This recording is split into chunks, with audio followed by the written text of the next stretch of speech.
The BMW F30 chassis comes with a pretty decent radio.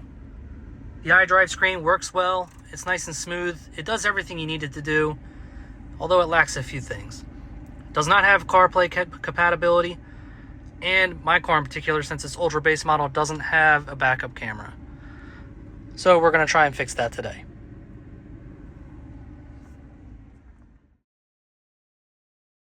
There are a wide range of these radios, from Amazon to Alibaba to professional websites trying to sell them as their own products, even though they're not.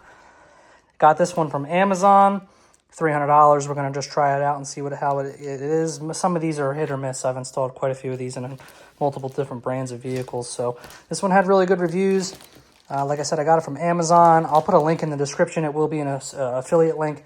So if you do happen to purchase it through that link, I do get a kickback. It doesn't cost you anything extra. So that would be a big help. There are very, very similar models on Alibaba. I searched around for a while. They range anywhere from $150 to $250 on Alibaba for likely the same pieces. Although after shipping costs and waiting 30 days, it doesn't really save you too much money, and it sure costs you a lot of time. For this one on Amazon for $300, I ended up having it in 15 hours later at my doorstep. So we're going to go with this one. Can't wait to see how good those instructions are.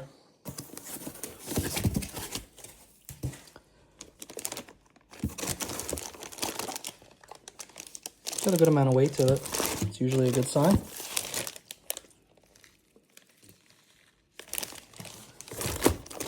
What I really liked about this one is that it did come with a backup camera. Since my car didn't have one from the factory, it's a little difficult to install one. So we got some kind of bracket here for an F30. Complimentary pry tool. But the camera would be really nice. So before a lot of companies started making products for the F30, if your car didn't come with rear PDC, it was almost impossible to add a backup camera. So it's nice that this is kind of like its own unit, and hopefully it'll work. And a big old bag of wires. And so we've got a T-harness that's going to plug into our factory radio connector and into the new one. And a various couple other wires in here as well. Should be pretty easy.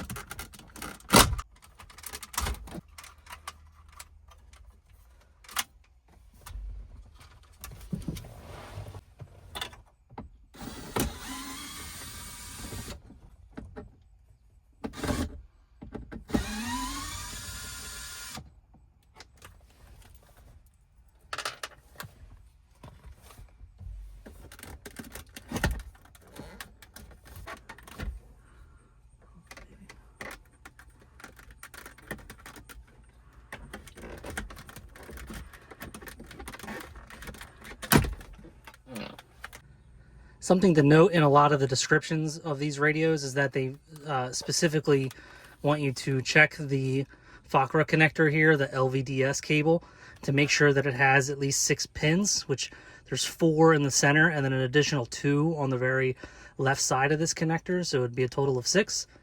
If you only have the 4 in the center and you don't have the little 2 extra on the side there, a lot of these radios do not work. I'm not sure exactly which ones only come with 4. I thought it was going to be this radio because I have like the ultra base model audio system, but apparently mine had 6, so it's a go.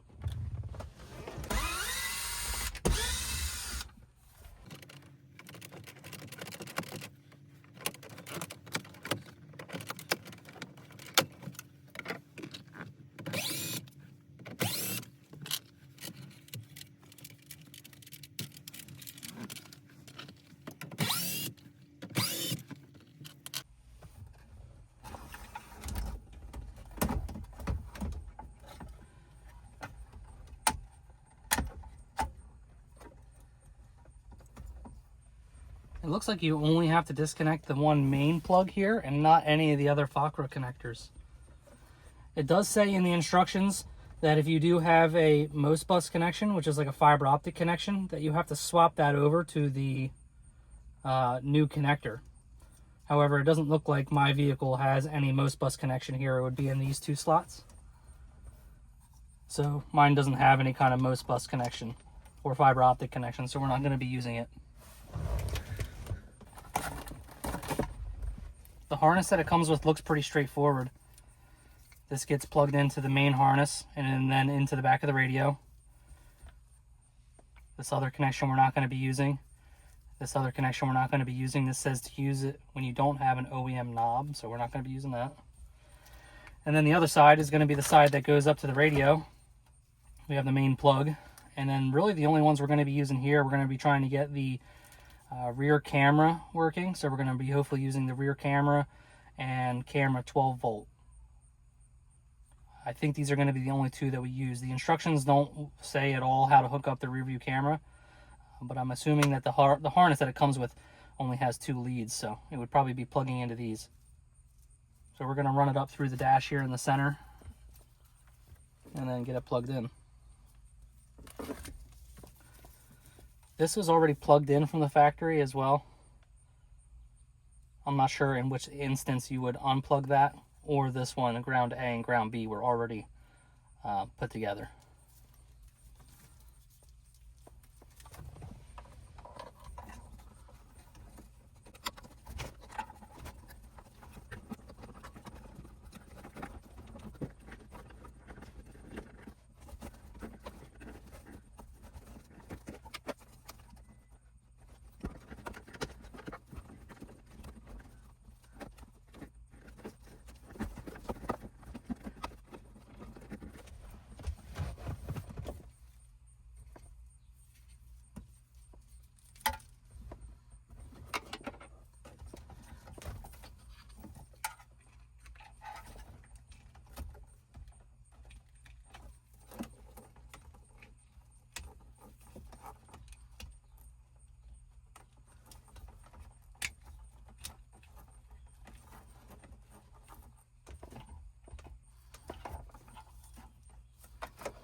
That plug doesn't really fit into the back of the radio very well, but it does go in and snap in eventually.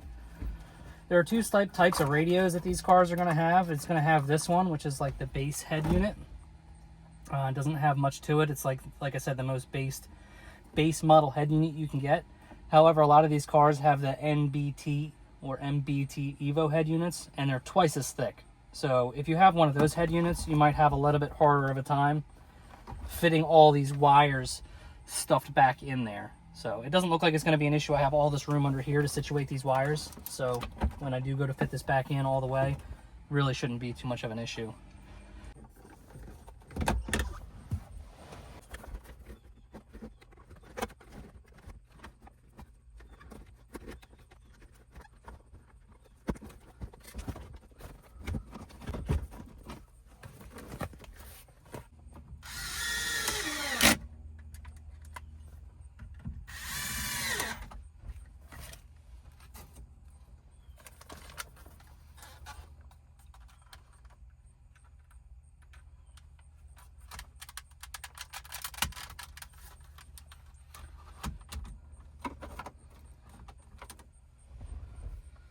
All right, let's try and boot it up for the first time.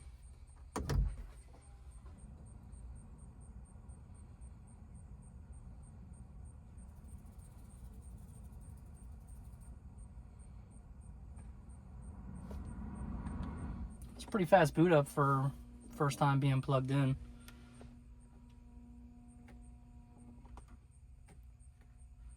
The car didn't typically come with a touchscreen. You couldn't get a touchscreen in a pre-LCI F30. And it is like a little far away for you to reach if you're all the way back in your seat, but it's still another nice option to have, I guess. It is nice that most of these systems do keep the OEM iDrive controls. So you can see here that we have our typical iDrive, but actually it's not working. Three of the things are grayed out and my wheel does not scroll at all. So I must have either pinched a wire or disconnected something in the process of putting it back in there. So we're going to take it back apart and see if we missed a plug.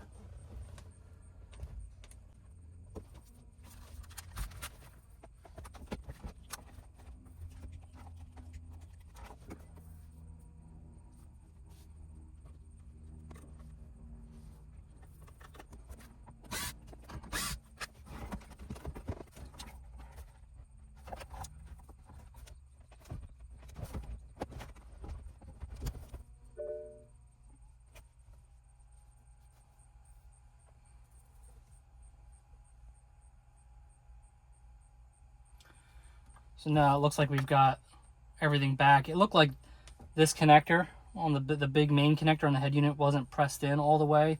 So maybe when I pushed it back in, it kind of dislodged it a little bit. So I took it back out and pushed it all the way back in, and now it seems to be working just fine. So you really do have to be mindful of where the wires are when you're stuffing everything back in there.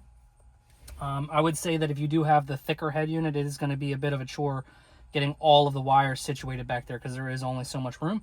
But apparently it is possible.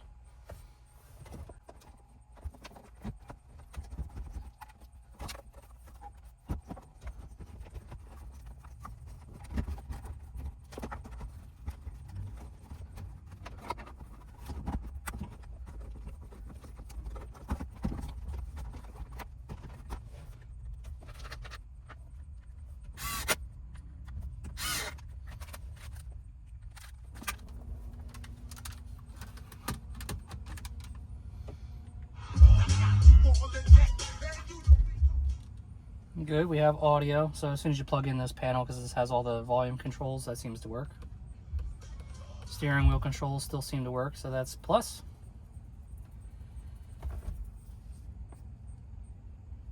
Let's see how to get back into the CarPlay function here. Looks like that top left button did it.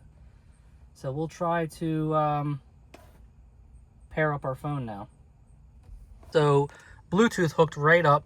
As soon as I clicked on the CarPlay tab on the home screen, it said to pair your phone. So I went into Bluetooth and paired my phone. It only took about 30 seconds and CarPlay immediately came right up. I went right into Spotify to try to play some music, and it was not playing audio. So I went back into my Bluetooth settings, and it was actually trying to connect to the vehicle. So like my old Bluetooth connection, the car had Bluetooth audio to begin with. So it was trying to play through the original head unit.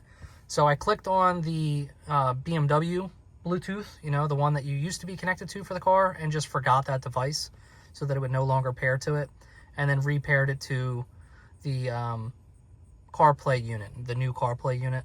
It's just called Car Dash, and then some letters and numbers, and then the audio started working perfectly fine. So it looks like CarPlay is operational and everything is working the way that it's supposed to now.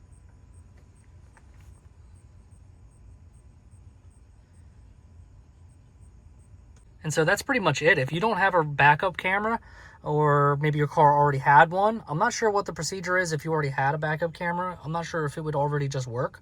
I think it would probably already just work. However, my car doesn't have one, so the next step is going to be trying to get the rear view camera to work. But if you're not doing that, it looks like it's a pretty nice unit. It seems to be working just fine. I'm probably going to use it for a few days and come back and update the video. To my surprise, the rear view camera plugged right in and just works. Even the steering lines work. It's kind of crazy. Things don't usually just work out like that. The harness plugs into the rear view camera with just a yellow and a red plug. And then the other side, the yellow plug gets plugged into rear camera. And the red bullet gets plugged into this like brownish type wire that says camera 12 volt. So they both say camera 12 volt on them. So you just plug those two in together, and the camera just works. So back in park and CarPlay's back up. Now we just have to run the cable through the car. So the best way about getting this grip latch out is to lower or take off this covering here. And there's like two access holes here and here. You can get your like left hand up inside this one, and you're gonna feel the little latches that actually hold this piece in. So you're gonna be touching, when this is installed, like this latch and this latch.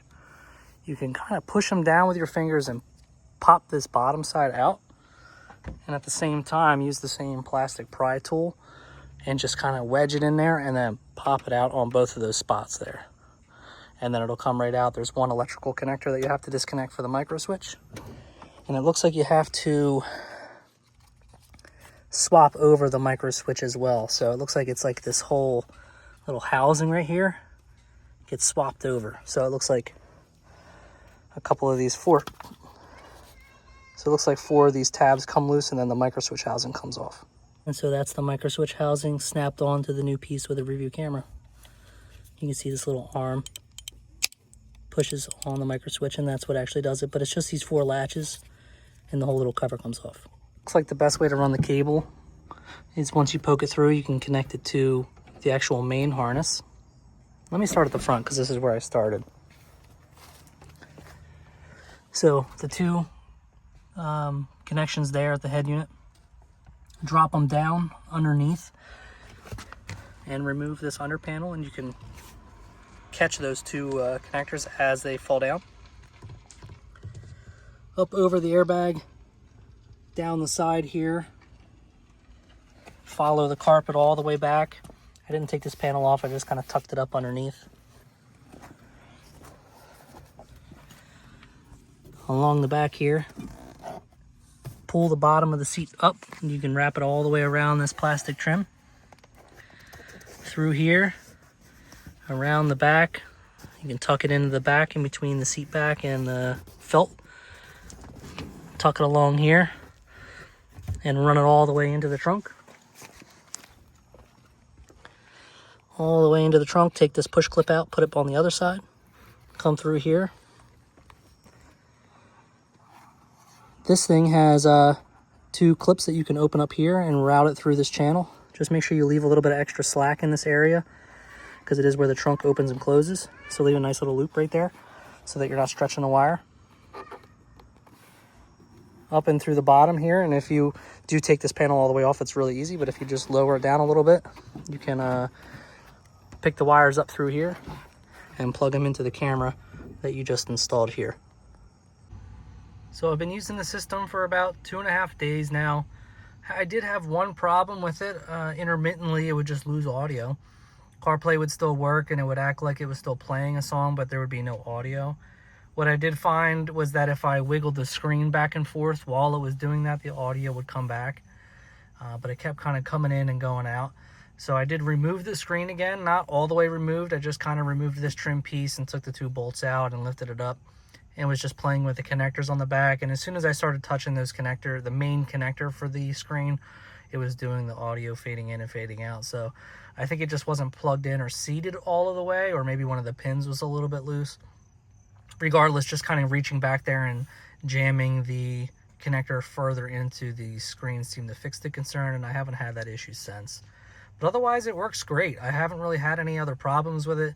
The sound quality is okay once you play with the equalizer a little bit. The settings are pretty easy to navigate. Did have to switch a couple of the settings for the rear view mirror. The rear view mirror was reversed, as well as unmuting it while you were in reverse, so I took that option off. A couple of other minor options you could play around with and change. Overall, there's really not that many settings, but it works really well, so I don't really have any other issues with it. And it is nice and responsive, and it's pretty smooth. I think I like this Linux-based system a little bit more than like the Android ones. The Android tablet style ones don't usually seem to work very well. They seem to like really lag out and stuff. But this one I have had pretty good luck with, so I'm going to keep running it, and just happy to have Apple CarPlay and a backup camera now. I'm going to put a link in the description to the exact one that I bought so that, again, you guys can try it out for yourselves.